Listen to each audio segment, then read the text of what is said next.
Hi friends, welcome to my channel. இந்த வீடியோவில் நம்ம பார்க்க போகிறது வாழைப்பூ வடை. வாங்க எப்படி செய்யலாம்னு பார்க்கலாம். ஃபஸ்ட்டு வாழைப்பூவை இந்த காம்பையும் தொப்பைன்னு சொல்லுவாங்க, அதையும் நம்ம எடுத்துடலாம். எடுத்துட்டு நைஸாக கட் பண்ணிக்கலாம். நாங்கள் தொப்பைன்னு சொல்லுவோம், நீங்கள் என்ன சொல்லுவீங்கன்னு கமெண்ட் பண்ணுங்கள். நைஸாக எல்லா வாழைப்பூவையும் நம்ம கட் பண்ணி எடுத்து வச்சுக்கலாம். சின்ன சின்னதாக கட் பண்ணிக்கோங்க, அப்போ தான் நமக்கு டேஸ்ட் நல்லாயிருக்கும். நல்லா வாஷ் பண்ணிவிட்டு எல்லாத்தையும் சின்ன சின்னதாக கட் பண்ணி எடுத்துக்கோங்க. இப்போ ஒரு மிக்ஸி ஜாரில் கடலைப்பருப்பு ஒரு 2லேருந்து 3 மணி நேரம் எல்லாம் ஊற வச்சுருக்கேன். கடலைப்பருப்பு ஒரு டம்ளர் அளவுக்கு எடுத்திருக்கேன். வரமிளகா அதிலே ஊற போட்டுருங்க, அப்போ தான் நமக்கு மசி ஈஸியாக இருக்கும். காரத்துக்கு 3 வரமிளகா, இதுக்கு தேவையான உப்பு, 1/2 ஸ்பூன் சோம்பு,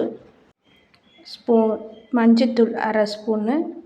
இது நேவாக நல்லா அரைச்சிக்கோங்க. கொஞ்சம் குறை இருந்தாலும் பரவாயில்ல, 1-2 கடலைப்பருப்பு இருந்தாலும் பரவாயில்ல. நீங்கள் கவலைப்பட தேவையில்லை. நெய்ஸாக அது மாதிரி அரைச்சி எடுத்துக்கோங்க. தண்ணி ஊற்றாமல் நீங்கள் அரைச்சிக்கோங்க. தேவைப்பட்டால் லைட்டாக தண்ணி தெளிச்சுக்கோங்க, ஊற்ற வேணாம். தண்ணி ரொம்ப ஊற்றிங்கன்னா நமக்கு டேஸ்ட்டும் நல்லா இருக்காது. இதில் இப்போ பூண்டு, கருவேப்பிலை, பூண்டை உடச்சி சேர்த்துருக்கேன். நைஸான வெங்காயம், ஒரு 2 வெங்காயம் தாராளமாக எடுத்துக்கோங்க. இப்போ வாழைப்பூ அதையும் பிணைஞ்சி எடுத்துக்கோங்க. நல்லா மிக்சப் பண்ணிக்கோங்க. காரம் தேவைப்பட்டால் நீங்கள் மிளகாத்தூள் சேர்த்துக்கலாம், தேவைப்பட்டாலும் இல்லை. இப்போ எண்ணெய் காயட்டும். உங்களுக்கு தேவையான அளவு எண்ணெய் சேர்த்து நல்லா காய விட்டுக்கோங்க.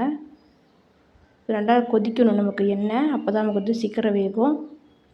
இப்போ சின்ன சின்ன பாலாக உருட்டி தட்டி நம்ம எண்ணெயில் போட்டுடலாம். ஓரளவுக்கு நல்லா எண்ணெய் காஞ்சிருச்சு பாருங்கள், இந்தளவுக்கு காயணும். போட்டதும் நீங்கள் சிம்மில் வச்சுக்கலாம். ஃபஸ்ட்டு போடும்போது ஃபுல்லில் வச்சுட்டு அதுக்கப்புறம் நீங்கள் சிம்மில் வச்சுக்கலாம். சிம்மில் வச்சா தான் நமக்கு உள்ளே நமக்கு நல்லா வேகும். நான் சிம்மில் வச்சுட்டேன். இந்த சொடசொடப்பு அடங்குற வரைக்கும் நமக்கு நல்லா வேகணும். அப்போ தான் அந்த சொடசொடப்பு நின்னா தான் நமக்கு வெந்திருக்குன்னு அர்த்தம் உள்ளுக்குள்ளே. இப்போ நல்லா திருப்பி போட்டுக்கோங்க 2 சைடும்.